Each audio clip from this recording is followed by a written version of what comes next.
We all have an idealized version of aging in our heads, staying sharp, hiking mountains, remaining independent until the very end. But the data paints a harsher reality. The United States currently has the widest gap in the world between how long we live and how long we stay healthy. Longevity researchers separate this into two distinct metrics. Lifespan is the age you die. Health span is the age you lose your health to disability or disease. For the average American, the gap between those two numbers is 12.4 years, over a decade spent in poor health. This chart maps the divergence. Diseases causing these 12 years of morbidity, dementia, heart disease, diabetes, develop silently over decades, starting in our 40s and 50s. Narrowing this gap requires a deliberate lifestyle overhaul, modifying conditions before they take root. Midlife is the primary window for intervention. The habits you build in these 2 decades largely determine whether your final years are spent thriving or ailing. The urgency of this timeline was confirmed by a 2024 Stanford University study tracking biological aging at a molecular level. By tracking thousands of biological samples, researchers found that our bodies do not decline on a steady, gradual plateau. Instead, 81% of our molecules and microbes undergo abrupt shifts in 2 distinct bursts. This baseline graph maps those changes. Molecules shift abruptly around age 44, temporarily settle, then transform again around 60. During that first mid-40s wave, the body experiences rapid changes tied to cardiovascular health, metabolism, and the integrity of muscle and skin. Because your biology undergoes sharp transitions in your 40s, responding with low-effort biohacks is a losing strategy. You must meet biological friction with physical effort. To separate clinical facts from marketing hype, we can plot our options on this matrix. We look for interventions providing the highest health span impact versus the effort required. First, your physical engine. Lifting weights twice a week and consuming adequate protein lands in the top right. Adults lose roughly 3 to 5% of their muscle mass every decade after 30. A global study found that just a 5-kilogram decrease in grip strength is a stronger predictor of death than systolic blood pressure. Resistance training is the primary defense against this loss.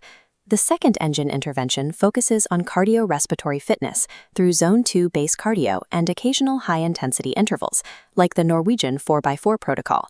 This trains your VO2 max. Cleveland Clinic researchers found that fitness is inversely associated with mortality, with no observed ceiling. The fittest simply live longer. Being in a low fitness group carries a mortality risk that can exceed the risk from established diseases. Building this physical engine is the most demanding task on the board, but it yields the most consistent clinical returns for late-life independence. We then look at the invisible drivers dictating your brain and heart health. This requires proactive screenings, an ApoB lipid panel, HbA1c to monitor blood sugar, a one-time LPA test, and following updated guidelines for colonoscopies and mammograms. Standard lipid panels can miss risk. Because cardiovascular disease tracks the actual number of particles in your blood, markers like ApoB can reveal danger that a normal LDL cholesterol test conceals. For the brain, the primary invisible driver is sleep.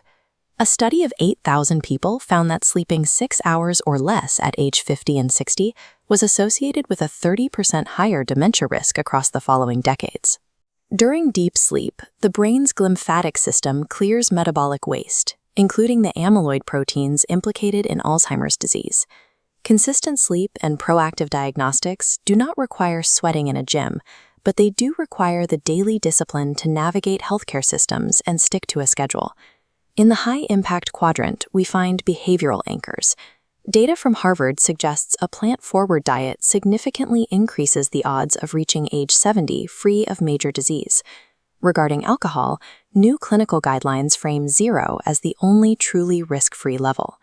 Social connection is equally critical. Strong relationships are associated with a 50% greater likelihood of survival, an effect size comparable to quitting smoking.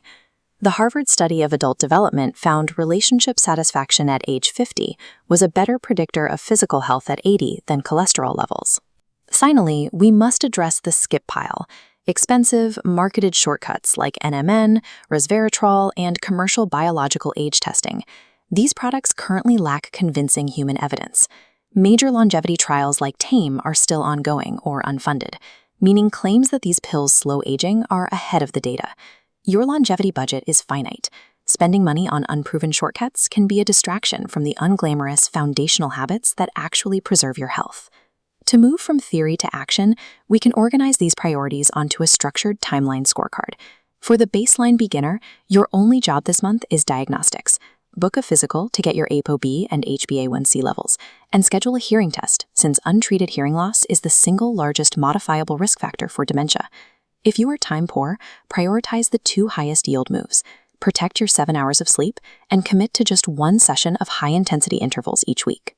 For the optimizer, drop the expensive supplement stacks and redirect that capital toward DEXA scans to track bone density and more frequent metabolic blood work. Reclaiming your later years requires an honest trade. You have to put in the deliberate effort today to buy your physical freedom in your 70s and 80s.